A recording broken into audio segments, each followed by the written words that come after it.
മോഹനപിള്ള ഇവിടെ ഉറപ്പായും നേരത്തെ ശ്രീ ജോസഫാനോട് പറഞ്ഞതുപോലെ ഇവിടെ അമേരിക്കൻ ചതി ഇവിടെ ഉറപ്പായും ഉണ്ട്. അത്തരം ചതികൾ പല രാജ്യങ്ങളും നമ്മൾ കണ്ടതുമാണ്.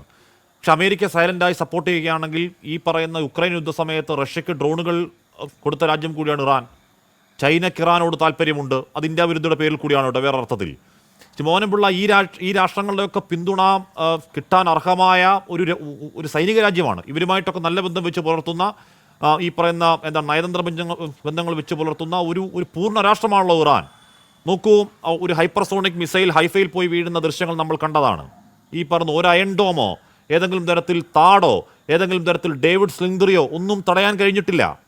ഇറാൻ്റെ ആഴ്സനൽ ഇനിയും ആയുധങ്ങളുണ്ട്. ഇസ്രായേൽ ആയുധങ്ങൾ എത്രയുണ്ടോ അത്രയധികം ഒരുപക്ഷെ ഇല്ലെങ്കിൽ കൂടിയും. ശ്രീ മോഹനപിള്ള, അങ്ങനെ രാഷ്ട്രങ്ങൾ ഇരുപക്ഷത്തേക്കും ചേരുകയാണെങ്കിൽ ഉണ്ടാകാൻ പോകുന്ന നാശം പരമനാശമാവില്ലേ?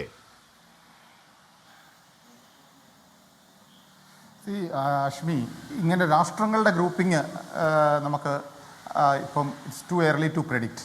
ഒരു ഇൻ്റർനാഷണൽ റിലേഷൻസിലെ ഒരു എക്സ്പേർട്ടിൻ്റെ ബുക്ക് വായിച്ച് ഹാൻസ് ജെ മോർഗന്തോ എന്ന് പറയുന്ന ഒരു ലേഖകൻ എഴുതിയിട്ടുള്ളത്, അതായത് ഡെവലപ്ഡ് കൺട്രീസ് പിന്നീട് ഡെവലപ്പിംഗ് ആവും, ഡെവലപ്ഡ് ആവും, ഇൻ്റർനാഷണൽ കൺട്രീസിൻ്റെ relationship equations may change at any time.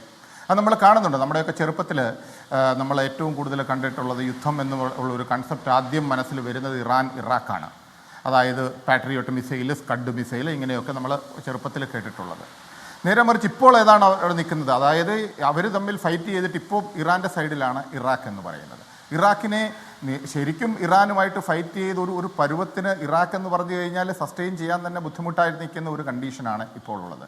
Iran എന്ന് പറഞ്ഞു കഴിഞ്ഞാൽ ഞാൻ നോക്കുന്നത് കാര്യം അവർക്ക് സസ്റ്റെയിൻ ചെയ്യാനുള്ള കപ്പാസിറ്റി വളരെ കൂടുതലാണ്.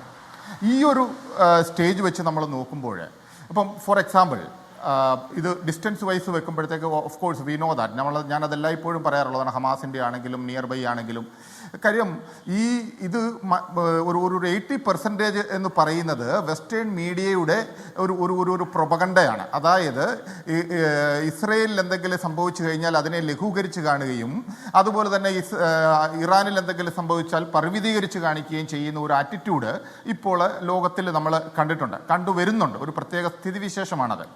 അപ്പോൾ ആ ഒരു സിറ്റുവേഷൻ വെക്കുമ്പോൾ തീർച്ചയായിട്ടും കാര്യം ഒരു ഫയർ പവർ, ഒരു Inter continental ballistic missile ICBM Iran അങ്ങോട്ട് വിട്ടുകഴിഞ്ഞാൽ അത് ഇസ്രയേലിൽ ചെല്ലുമ്പോൾ വെറും ഓലപ്പടക്കമായിട്ട് മാറുകയോ, അതുപോലെ തന്നെ അവിടെ നിന്ന് വിടുന്ന ഒരു മിസൈൽ, ഇസ്രയേലിൽ വിടുന്ന ഒരു മിസൈൽ നേരെ മറിച്ച് ഇറാനിൽ വരുമ്പോഴത്തേക്ക് വൻ ഭൂകമ്പം ഉണ്ടാക്കുകയും ചെയ്യുന്ന ഒരു സ്ഥിതിവിശേഷമായിട്ടാണ് നമ്മൾ ഈ റീസെൻ്റ് ആയിട്ടുള്ള സിറ്റുവേഷൻസ് നമ്മൾ അനലൈസ് ചെയ്യുവാണെങ്കിൽ കാണുന്നത്. നേരെ മറിച്ച് ശരിക്കും ഇത് ഒരു കാരണവശാലും എസ്കലേറ്റ് ചെയ്യില്ല, ഒരു കാരണവശാലും. അതിൻ്റെ കാരണം എന്താ അറിയുമോ? കാര്യം ഈ ന്യൂക്ലിയർ പവർ ഇതുവരെ ഒരു പ്രൂഫുമില്ല ഇറാൻ ന്യൂക്ലിയർ ബോംബ് ഉണ്ടാക്കാനായിട്ട് ന്യൂക്ലിയർ പവർ യൂസ് ചെയ്തു എന്ന്. നേരെ മറിച്ച് ഇവർ മറ്റുള്ള രീതിയിൽ ഡെവലപ്പ് ചെയ്ത് വരുന്നുണ്ട്. കാര്യം എത്രയോ സിറ്റുവേഷൻസ് വേഴ്സ് ആയപ്പോഴും ഈ കൺട്രിയിൽ, ഈ രാജ്യം വീണ്ടും ഒറ്റയ്ക്ക് നല്ല രീതിയിൽ ചെറുത്തുനിൽപ്പിൻ്റെ രീതിയിൽ നിൽക്കുന്ന ഒരു രാജ്യം, അതിനെ കൂടി ഒന്ന് ഒഴിവാക്കി കഴിഞ്ഞാൽ ഇസ്രയേലിന് നല്ല രീതിയിൽ മിഡിൽ ഈസ്റ്റിൽ അല്ലെങ്കിൽ അവിടെ സർവൈവലിന് കുറച്ചുകൂടി ഈസിയാകും. അതാണ് അവരുടെ മെയിനായിട്ടുള്ള ഉദ്ദേശം. ഇത് തന്നെയാണ് ഞാൻ ആദ്യം തന്നെ പറഞ്ഞിട്ടുള്ളത്. അപ്പം ഈ ഒരു ആംഗിളിൽ നമ്മൾ വെച്ച് നോക്കുമ്പോൾ അമേരിക്ക എന്ന് പറയുന്നത് കണ്ണിങ് ജക്കോൾ തീർച്ചയായിട്ടും അവർ വീണ്ടും ഈ ഇസ്രയേലിനെ സംബന്ധിച്ചിടത്തോളം കാശ്മീർ എന്താണ്, ഇസ്രയേലിന് സ്വയമായിട്ട് എന്ത് പവറാണുള്ളത്? അമേരിക്ക ഒരു മണിക്കൂർ നേരം ദേ ആർ ജസ്റ്റ് സേയിങ് ഒക്കെ സൈഡ് ലൈൻ നിന്നേ ഇസ്രയേൽ വാലും ചുരുട്ടി ഒരു നിൽക്കില്ല, അവർ ഒരു അറ്റാക്കും ചെയ്യില്ല. There is no doubt in to it. ഒരു അറ്റാക്കിനും ഇസ്രയേൽ പോവില്ല without the support of US. അതൊരു സത്യമാണ്.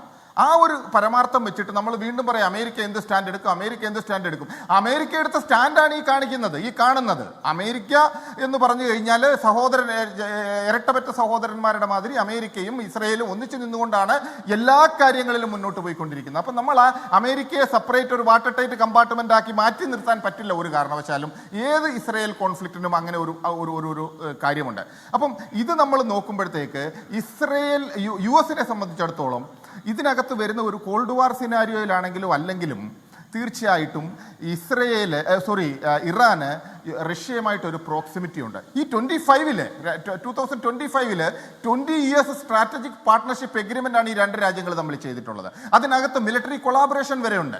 അപ്പം ആ ഒരു രീതിയിൽ റഷ്യയും ഇറാനുമായിട്ട് നിൽക്കുമ്പോൾ അമേരിക്ക ഡയറക്റ്റായിട്ട് ഇങ്ങനെ ഓലപ്പാൻ വിട്ട് പറയുമെന്നുള്ളതല്ലാതെ അമേരിക്ക ഒരിക്കലും ഡയറക്റ്റ് ഇൻ്റർഫിയർ ചെയ്യില്ല. There is no doubt in to it. ഒരു കാരണവശാലും അവർക്ക് ചെയ്യാൻ മുന്നോട്ട് വരാൻ പറ്റില്ല. ഇങ്ങനെ പറഞ്ഞ് ഭയപ്പെടുത്തി നിർത്തുമെന്നുള്ളതേ ഉള്ളൂ, അല്ലാതെ ഒന്നും ചെയ്യാൻ പറ്റില്ല. കാര്യം ഇത് ട്രംപിനറിയാം ഇവിടെ എന്തെങ്കിലും ചെയ്യണമെന്നുണ്ടെങ്കിൽ that is only through Putin, അല്ലാതെ വേറെ ഒരു വഴിയുമില്ല.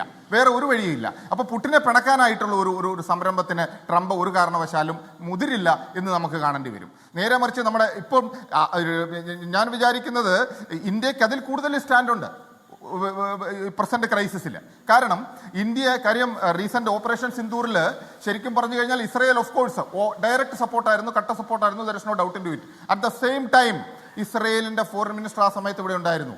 അവരാണ് പറഞ്ഞത് ഇത് രണ്ടും എസ്കലേറ്റ് ചെയ്യണമെന്ന്. പക്ഷെ പാരമ്പര്യമായിട്ട് നമ്മൾ നോക്കുമ്പോൾ ഇറാനും ഇന്ത്യയുമായിട്ടുള്ള റിലേഷനിൽ ഈ കാശ്മീർ ഇഷ്യൂ വന്നപ്പോൾ ആദ്യഘട്ടങ്ങളിൽ ഇറാൻ പാകിസ്ഥാനെ സപ്പോർട്ട് ചെയ്തിട്ടുണ്ട്, ഇല്ല എന്ന് പറയുന്നില്ല. പക്ഷേ അവര് ഈ റീസെന്റ് ടൈമിൽ ആ ആറ്റിറ്റ്യൂഡ് സ്ലൈറ്റ്ലി ചേഞ്ച് ചെയ്തിട്ട് പക്ഷേ ഇറാൻ കാശ്മീർ വിഷയത്തിൽ പാകിസ്ഥാനെ സപ്പോർട്ട് ചെയ്യുമ്പോഴും ഇന്ത്യ ഇറാൻ ബന്ധം സുദൃഢമാണ്. ഇന്ത്യ ഇറാൻ ട്രേഡ് റിലേഷൻ അപ്പോഴും ഒന്നും സംഭവിച്ചിട്ടില്ല. ചബഹാർ തുറമുഖം അടക്കം അവിടെയുണ്ട്. നമുക്ക് അതിലേക്ക് പെട്ടെന്ന് എത്താം. ആ ഓയിൽ അവിടെയുണ്ട് എന്ന് പറഞ്ഞാൽ ഈ പറയുന്ന കശ്മീർ വിഷയത്തിൽ ഇറാൻ പാകിസ്ഥാനെ പിന്തുണയ്ക്കുമ്പോഴും ഏതെങ്കിലും തരത്തിൽ ഇന്ത്യ ഇറാൻ സൗഹൃദത്തിൽ ഒരു വിള്ളൽ ഉണ്ടായിട്ടില്ല എന്നേ. അതാണ് യാഥാർത്ഥ്യം.